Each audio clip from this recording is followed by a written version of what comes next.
আৰম্ভ হৈ গ'ল। প্ৰভুসকল, পৰীক্ষা ভগৱানে চবকে নলয়।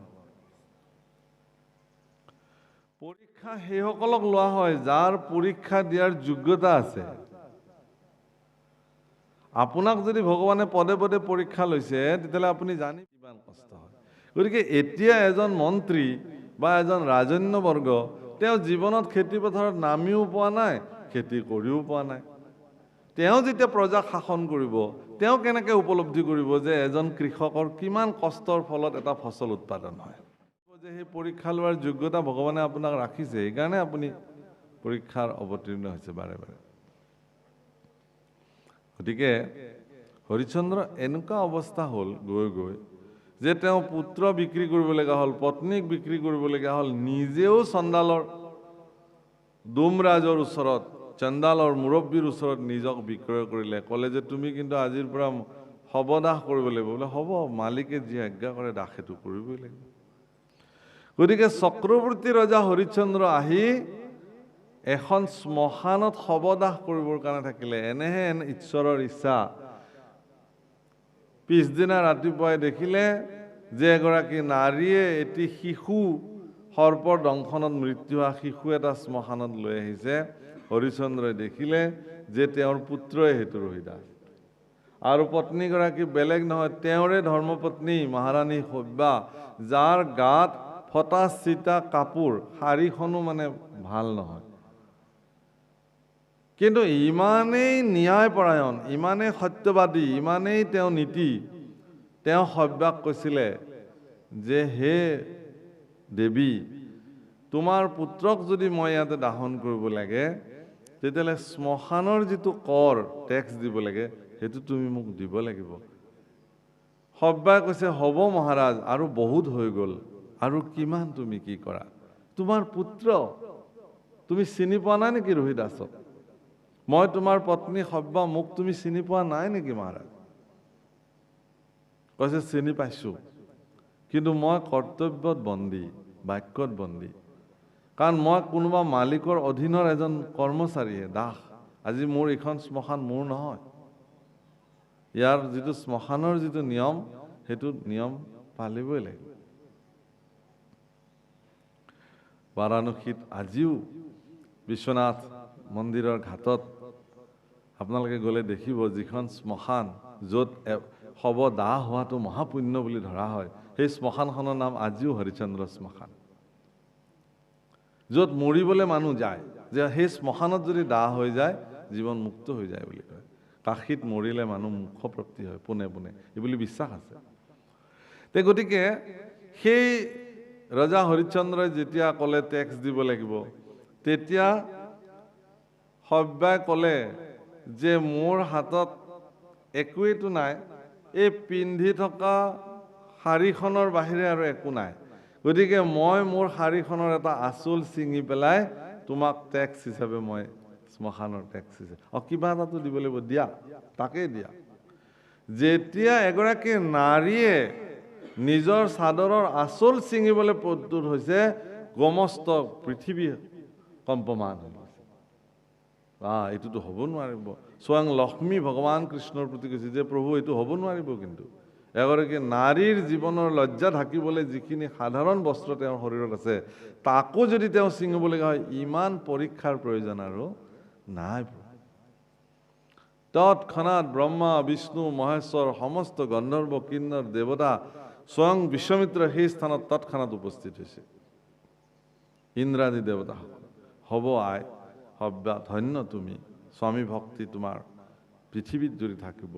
ধন্য হে ৰজা হৰিশ্চন্দ্ৰ, তোমাৰ সত্যবাদিতা নিষ্ঠাৰ প্ৰতি আমি সমস্ত দেৱকুল, ব্ৰহ্মা, বিষ্ণু, মহেশ্বৰ সকলো আজি তোমাৰ ওচৰত আমি নতশিৰ, যে এইটো কাললৈকে খ্যাতি থাকিব যে সত্যক ৰক্ষা কৰিবৰ কাৰণে নিজৰ পত্নী পুত্ৰক বিক্ৰী কৰিব পাৰে, নিজক বিক্ৰী কৰি চণ্ডাল হ'ব পাৰে। ইয়াতকৈ আৰু কি হ'ব পাৰে? বিশ্বমিত্ৰ কৈছে, হে ৰাজন, এইবিলাক একো নহয়, এইবিলাক চব মোৰেই চলনা আছিলে তোমাক পৰীক্ষা কৰিবৰ কাৰণে। এতিয়াও তোমাৰ ৰাজ্য সুৰক্ষিত হৈ আছে, আজিও তুমি ৰজা, তুমি নিজৰ স্থানলৈ গুচি যোৱা, পুনঃ আগৰ নিচিনাকৈ তুমি ৰাজভাৰ চলোৱা। তোমাৰ সত্য আৰু নিষ্ঠা জগতত প্ৰতিষ্ঠা হ'বৰ কাৰণেহে এইটো কৰা হ'ল। বিশ্বামিত্ৰই যে হৰিচন্দ্ৰক পৰীক্ষা ল'বলৈ ইমানখিনি মানে কৰিলে, তাৰ কাৰণে ব্ৰহ্মাদেৱৰ ক্ৰোধ আহিলে। ব্ৰহ্মাই ক'লে যে যা, মই তোক অভিশাপ দিলোঁ, তই তোৰ জীৱনত আজিৰ পৰা যি যজ্ঞ কৰাৰ সংকল্প নোলোৱা কিয়, কোনো যজ্ঞ পূৰ্ণাহুতি হ'ব নোৱাৰিব, তুমি সফল হ'ব নোৱাৰিবা, যা। যে প্ৰভু, এইটো কি মোৰ উপহাৰ নেকি? এইটো মইতো তোমালোকৰ কাৰণে পৰীক্ষাটো কৰিলোঁ হৰিচন্দ্ৰক, তাৰ পৰিণাম মই এইটো ভোগ কৰিলোঁ নেকি? ভগৱান কৃষ্ণৰ চৰণত স্তুতি কৰিলে। ভগৱান কৃষ্ণই ক'লে হ'ব, যি হ'ব হ'ব বাৰু, তাৰে সমিধান ব্ৰহ্মাই দিব তোমাক। ব্ৰহ্মাই ক'লে যে ভগৱান শ্ৰী হৰি পৃথিৱীত যিদিনাখন শ্ৰীৰাম স্বৰূপে উৎপত্তি হ'ব, আবিৰ্ভাৱ হ'ব, সিদিনাখন ৰামচন্দ্ৰৰ কৃপাত তোমাৰ যজ্ঞ পূৰ্ণাংগ সম্পাদিত হ'ব, অন্যথা নহয়। গতিকে সিদিনাখনৰ পৰা বিশ্বামিত্ৰই যিমান যজ্ঞ সংকল্প কৰিছে, কোনো যজ্ঞৰ পূৰ্ণাহুতি সম্পূৰ্ণ হোৱা নাই। ত্ৰেতাৰ যুগত বিশ্বামিত্ৰই যজ্ঞ কৰিছে, যজ্ঞৰ পূৰ্ণাহুতিৰ সময়তে মাৰিচ আৰু সুবাহী আদি কৰি 60,000 মানে ৰাক্ষসে আহি সেই যজ্ঞ কুণ্ড তছনছ কৰি দিছে। সদায় কৰে এইটো কাম। শেষত তেওঁৰ শিষ্য উপশিষ্যসকলে বিশ্বামিত্ৰক ক'লে যে গুৰুদেৱ, তুমিতো এগৰাকী অস্ত্ৰবিদ, তুমিতো যুদ্ধত নিপুণ, গতিকে এই ৰাক্ষসবোৰ যে বাৰে বাৰে আহি আহি আমাৰ যজ্ঞবিলাক বিনষ্ট কৰে, তুমি দেখোন অস্ত্ৰ প্ৰয়োগ কৰি এওঁলোকক নিধন কৰিব পাৰা, কেলে নকৰা? তেতিয়া বিশ্বামিত্ৰই কৈছে যে শুনা, যদি মই অসুৰবিলাকক মাৰিবই লাগে, তেতিয়াহ'লে মোৰ ক্ৰোধ আহিব লাগিব প্ৰথমতে। যদি মোৰ ক্ৰোধ আহি যায়, এই যে যজ্ঞ সম্পাদিত কৰাৰ সংকল্প মই লৈছোঁ, এই সংকল্প মোৰ বিনষ্ট হৈ যাব। সেইকাৰণে ক্ৰোধক মই আহিব দিব নোৱাৰোঁ, এতিয়া নিয়ন্ত্ৰিত কৰি ৰখা হৈছে। মই এই কথাটোকে কৈছিলোঁ, ক্ৰূৰতা। বিশ্বামিত্ৰৰ প্ৰচণ্ড ক্ৰোধ আছে, কিন্তু তেওঁ ক্ৰোধক নিয়ন্ত্ৰিত কৰি ৰাখিছে। ভগৱান শ্ৰীৰামচন্দ্ৰৰ ওচৰলৈকে যেতিয়া গুৰুকুলৰ পৰা সম্পূৰ্ণ বিদ্যা, আচলতে ভাৰতবৰ্ষৰ ব্যৱস্থা মই আপোনালোকক কওঁ, ভাৰতবৰ্ষৰ শিশুসকলক গুৰুকুলত যে থৈছিলে শিক্ষা গ্ৰহণ কৰিবৰ কাৰণে, তাত কেৱল বিদ্যা অধ্যয়নৰ কাৰণে ৰখা নাছিলে। এজন গুৰুকুলত শিক্ষা গ্ৰহণ কৰা শিষ্যই বিদ্যা, পুথিগত বিদ্যা, আধ্যাত্মিক জীৱনশৈলীৰ চৰ্চা, কৃষি কাৰ্যৰ চৰ্চা, ব্যৱসায় বাণিজ্যৰ চৰ্চা, ৰাজনৈতিক চৰ্চা, কূটনৈতিক চৰ্চা, এনেকি প্ৰতিজন শিশুকে সম্পূৰ্ণ ধনু, গদা আদি অস্ত্ৰৰ শিক্ষা গুৰুসকলে আশ্ৰমত প্ৰদান কৰিছে।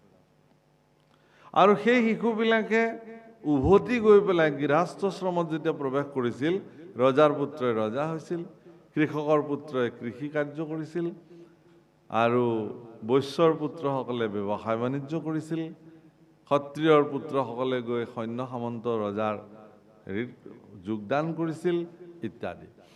কিন্তু তাৰ পৰিণামটো চাওকচোন আপোনালোকে, যেতিয়া এজন ৰাজপুত্ৰই ঋষিৰ আশ্ৰমত থাকি পেলাই খেতি কৰিব, তেতিয়া তেওঁ ৰজা হোৱাৰ পিছতো কৃষকৰ যিটো মৰ্মবেদনা, সেইটো তেওঁ জানিব যে এজন কৃষকৰ কৃষি উৎপাদন কৰোঁতে কিমান কষ্ট হয়। গতিকে এতিয়া এজন মন্ত্ৰী বা এজন ৰাজন্যবৰ্গ, তেওঁ জীৱনত খেতি পথাৰত নামিও পোৱা নাই, খেতি কৰিও পোৱা নাই। তেওঁ যেতিয়া প্ৰজাক শাসন কৰিব, তেওঁ কেনেকৈ উপলব্ধি কৰিব যে এজন কৃষকৰ কিমান কষ্টৰ ফলত এটা ফচল উৎপাদন হয়।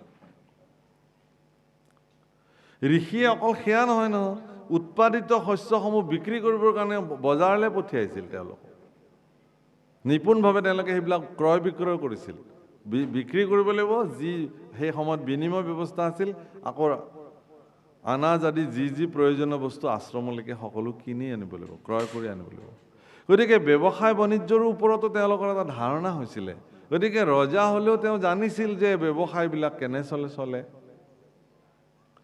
গতিকে প্ৰত্যেক শিক্ষা গ্ৰহণ কৰিছিল, আৰু সেইধৰণে তেওঁলোকে গুৰুকুলত চলিছিল। প্ৰভু শ্ৰীৰাম, তেওঁৰ অনুজ ভৰত, লক্ষ্মণ, শত্ৰুঘ্ন প্ৰমুখে 4গৰাকী দশৰথ পুত্ৰই গুৰু বশিষ্ঠৰ আশ্ৰমত সম্পূৰ্ণ শিক্ষা গ্ৰহণ কৰি গাৰ্হস্থ্যাশ্ৰমত প্ৰৱেশ কৰিছে, মানে সোমাইছে আহি এতিয়াও বিবাহ কৰোৱাই নাই। বিবাহ সম্পৰ্কীয় আলোচনা যিদিনাখন হৈ আছিল গুৰু বশিষ্ঠৰ লগত, হেন সময়তে আহি বিশ্বমিত্ৰ প্ৰৱেশ কৰিছে। কোনোবাই ক'লে যে সিংহদ্বাৰত আহি বিশ্বমিত্ৰ ৰৈ আছে ৰজাৰ সাক্ষাতৰ কাৰণে, আহিবলৈ দিয়ক। গুৰু বশিষ্ঠই ক'লে নহয়, বিশ্বমিত্ৰ পৰম জ্ঞানী মহাত্মা আৰু তেওঁ এগৰাকী ব্ৰহ্ম ঋষি, গতিকে সেই ৰাজন তুমি তেওঁক নিজে পদূলিৰ পৰা পাদ্যৰ্ঘ্যে পুজি আনিব লাগিব, এইটো নিয়ম। এগৰাকী চক্ৰৱৰ্তী ৰজা মহাৰাজ দশৰথ, আপোনালোকে ভাবক, চক্ৰৱৰ্তী ৰজা মানে গোটেই পৃথিৱী যাক শাসন কৰিছিল, পৃথিৱীক। চক্ৰৱৰ্তী ৰজা মহাৰাজ দশৰথে এগৰাকী প্ৰভাৱশালী পৰম পৰাক্ৰমী ৰজা হোৱাৰ পিছতো ভাৰতীয় আধ্যাত্মিক পৰম্পৰা গুৰুৰ বাক্য শিৰোধাৰ্য কৰি পদূলিলৈকে গৈ বিশ্বমিত্ৰৰ চৰণ ধুৱাই পাদ্য অৰ্ঘ্যে পুজি তেওঁক সাদৰি লৈ আহিছে। শিৰত মুকুটবিহীন, পাদুকাবিহীন খালী ভৰিৰে গৈ ব্ৰহ্ম ঋষি বিশ্বমিত্ৰক তেওঁ আদৰি সাদৰি আনি তেওঁ ৰাজসভাত বহুৱাই, নিজৰ আসনত বহুৱাইছে। বহাই পেলাই চৰণ ধুৱাই পুনঃ প্ৰণিপাত জনাই কৈছে যে, হে গুৰুদেৱ, মই কি সেৱা কৰিব পাৰোঁ, তুমি কৃপা কৰি মোক আজ্ঞা কৰিব লাগে। বিশ্বমিত্ৰ কৈছে, তোমাৰ পুত্ৰ শ্ৰীৰাম ভদ্ৰক মোক লাগে। কিহৰ কাৰণে? বোলে মই নিশাচৰবিলাকৰ উৎপাতত, নিশাচৰ মানে ৰাক্ষস, সুবাহু মাৰিচ আদিৰ দৰে নিশাচৰসকলৰ মানে উপদ্ৰৱত মই যোগ্য সম্পাদিত কৰিব পৰা নাই, গতিকে তাৰ নিৰাপত্তাৰ কাৰণে ৰামচন্দ্ৰক লাগে। দশৰথে কৈছে যে, হে গুৰুবৰ, কিহৰ কাৰণেনো মোৰ ৰাজীৱ লোচন পুত্ৰ, সি মাত্ৰ তেতিয়া ৰামচন্দ্ৰৰ বয়স মাত্ৰ 14 বছৰ পাৰ কৰি 15 বছৰ প্ৰৱেশ কৰিছে। আমাৰতো 14-15 বছৰীয়া ল'ৰা এতিয়াও মাকে খুৱাই দিয়ে ভাত সানি পেলাই, হয় নহয়? ক'তনো ৰাক্ষসৰ লগত যুঁজিবলৈ যাব? কিন্তু ইতিমধ্যে সেই 15 বছৰতে ৰামচন্দ্ৰৰ সমস্ত অস্ত্ৰবিদ্যা শিক্ষা সমাপ্ত কৰি আহিছে। পুত্ৰৰ প্ৰতি থকা মোহ মহাৰাজ দশৰথে কৈছে যে, হে গুৰুবৰ, মোৰ নিচিনা এগৰাকী পৰাক্ৰমী ৰজা থাকোঁতে ৰামচন্দ্ৰক কিয় প্ৰয়োজন? মই নিজেই যাম, তোমাক নিজেই মই নিৰাপত্তা দিম। বিশ্বমিত্ৰ কৈছে, তোমাক নালাগে ৰাজন, ইমান সৰু কাম এটাৰ কাৰণে আৰু চক্ৰৱৰ্তী ৰজা যাব লাগে নে? তোমাৰ পুত্ৰই পাৰিব এইখিনি কাম, তেওঁতো অস্ত্ৰ শিক্ষা কৰি গুচি আহিছে ঘৰত, কি শিকিলে তেতিয়াহ'লে? খুব কান্দিছে, হে গুৰুবৰ, মোক ইমান পৰীক্ষা নল'ব। কাৰণ ৰামচন্দ্ৰৰ প্ৰতি দশৰথৰ ইমানেই প্ৰেম, পুত্ৰ মোহ, কৈছে যে মোৰ পুত্ৰৰ নাম ৰামচন্দ্ৰৰ এটা নাম হ'ল ৰাজীৱ লোচন। কি লোচন? ৰাজীৱ লোচন। ৰাজীৱ শব্দৰ অৰ্থ হ'ল পদুম ফুল, পদুম ফুলৰ দৰে চকু। নৱকঞ্জ লোচন কঞ্জ মুখ কৰ কঞ্জ পদ কঞ্জাৰুণম। কঞ্জ লোচন মানে পদুম ফুলৰ দৰে চকু, ৰাজীৱ লোচন। দশৰথে কৈছে যে পদুম ফুলবিলাক যেনেকৈ সূৰ্যাস্তৰ লগে লগে জাপ খাই যায়, মোৰ পুত্ৰও সন্ধিয়া সোনকালে শুই দিয়ে, তাৰ ৰাজীৱ লোচন জাপ খাই যায়। ৰাক্ষসবিলাকতো ৰাতি ৰাতিহে আহে, নিশাচৰ, সিহঁতেতো নিশা, দিনততো ৰাক্ষস নাহে নহয়।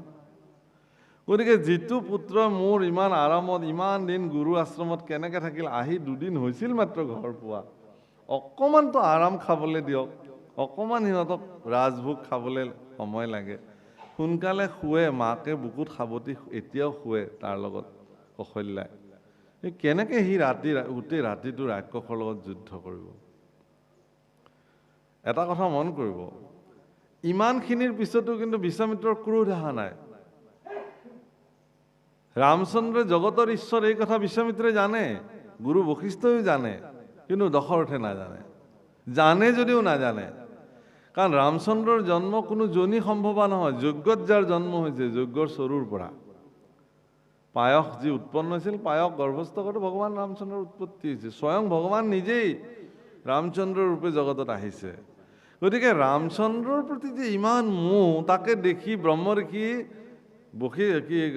বিশ্বামিত্ৰৰ মনত খুব আনন্দ জাগিছে। আহা হা, মোৰ প্ৰভুক ইমান ভাল পায়, প্ৰভুৰ প্ৰতি ইমান স্নেহ, সেইটো কাৰণে ভালে লাগিছে। কিন্তু বিশ্বামিত্ৰে ক'লে এই বুলি যে, হে ৰাজন, মই যিটো বিচাৰিলোঁ তুমি সেইটো দিব নোৱাৰিলা। গতিকে তোমাৰ যি ৰঘুবংশত আজিলৈকে কি কৈছে, ৰঘুকুল ৰীত সদা চলি আয়ে প্ৰাণ যায় পৰ বচন নাযায়। জীৱন যাব তথাপিও বাক্য নেৰে, তোমালোকৰ এইটো বংশৰ ৰীতি আছিল। গতিকে তুমি এইটো ৰাখিব নোৱাৰিলা, কথা ইমানে, মই যাওঁ আৰু এতিয়া। তুমি ৰাখিব নোৱাৰিলা আৰু, কথা ইমান আৰু। তেতিয়া বশিষ্ঠ ঋষিয়ে, ব্ৰহ্ম ঋষি বশিষ্ঠই ৰজাক দশৰথক কৈছে যে হে মহাৰাজ,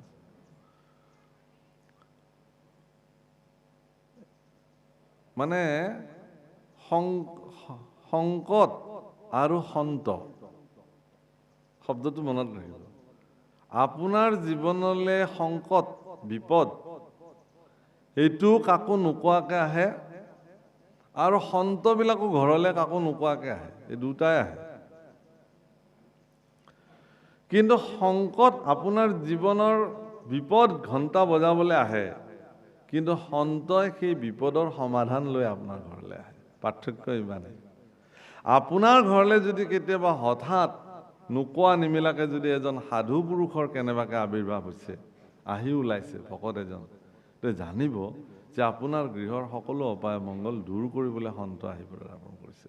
সেইকাৰণে সন্তক পদূলিতে চৰণ ধুৱাই পাদ্যে অৰ্ঘ্যে পূজি তেওঁক গৃহাগত কৰি আনি আসন ভূষণ দিয়াই সেৱা সফুৰা প্ৰাৰ্থনাৰে তেওঁক কুশল বাৰ্তা পুচিব লাগে, আৰু যিমান পৰা যায় সিমান সেইধৰণে তেওঁক আপ্যায়ন কৰি তেওঁক সুধিব লাগে যে হে প্ৰভু, কি কাৰণত আজি আমাৰ গৃহত আপোনাৰ পদাৰ্পণ, আচলতে আমি পৰিয়ালটো আজি আপোনাৰ পদাৰ্পণে ধন্য হ'লোঁ, কৃপা কৰি কি আজ্ঞা আছে আমাক কৰিব লাগে আজ্ঞা।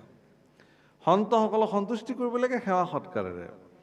এতিয়া বশিষ্ঠই ক'লে, হে ৰাজন, তোমাৰ ঘৰলৈতো সন্ত মহাত্মা বিশ্বমিত্ৰ আহিছে, গতিকে তোমাৰ মনত যিটো বৰ্তমান সংকট বুলি তুমি ভাবি আছা যে ৰামচন্দ্ৰক বিবাহ কৰোৱাব লাগে, ইতিমধ্যে কৌশল্যাই কৈ থৈ দিছে দশৰথক যে মোৰ পুত্ৰ অৰ্থাৎ ৰামচন্দ্ৰটো বিশ্বৰ ভিতৰত আটাইতকৈ সৰ্বাংগ সুন্দৰ পুৰুষ, কিন্তু কৌশল্যাই কৈছে যে হে মহাৰাজ, আপুনি মোৰ পুত্ৰৰ কাৰণে এগৰাকী বোৱাৰী বিচাৰক, কিন্তু সাৱধান, মনত ৰাখিব, মোৰ পুত্ৰতকৈ যদি কোনো গুণে কম বোৱাৰী এগৰাকী যদি তুমি আনা, তেতিয়াহ'লে কিন্তু বিপদ হ'ব।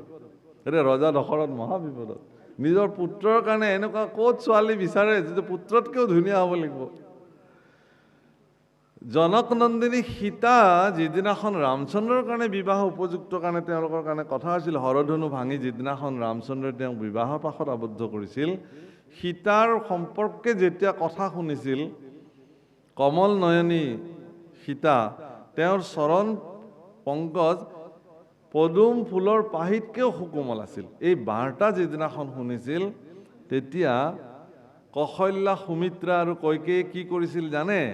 সমগ্ৰ ৰাজকাৰেং, আচৰিত লাগে, বাল্মীকি ৰামায়ণত উল্লেখ আছে, সমগ্ৰ ৰাজকাৰেং যিফালে যিফালে তেওঁলোকৰ বোৱাৰী সীতা যাব,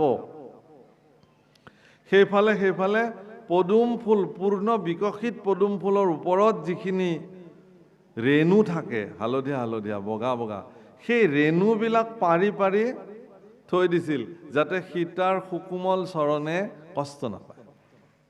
এগৰাকী শাহুৰ বোৱাৰীৰ প্ৰতি হেৰি চাওক, ভাৰতবৰ্ষৰ ঘটনা কৰিছিলে, সেইধৰণে আয়োজন কৰিছিলে। এটা সংকল্প লৈছিলে এখন যজ্ঞ কৰাৰ কাৰণে, আৰু সেই সংকল্পত গুৰু বশিষ্ঠই কৈছিলে যে এগৰাকী অক্ষয় বন্তি জ্বলাব লাগিব, আৰু সেই অক্ষয় বন্তিগৰাকী ৰাজনন্দিনী সীতাই সেই অক্ষয় বন্তিগৰাকীৰ দায়িত্ব ল'ব লাগিব। তেওঁ তেল শেষ হ'লে, ঘি শেষ হ'লে দিব লাগিব, শলিতা আগবঢ়াই দিব লাগিব, এইখিনি দায়িত্ব তেওঁ ল'ব লাগিব যজ্ঞ যেতিয়ালৈকে শেষ নহয়। ৰামচন্দ্ৰই ক'লে হ'ব, দশৰথেও ক'লে হ'ব, কৌশল্যাই ক'লে কেনেকৈ হ'ব?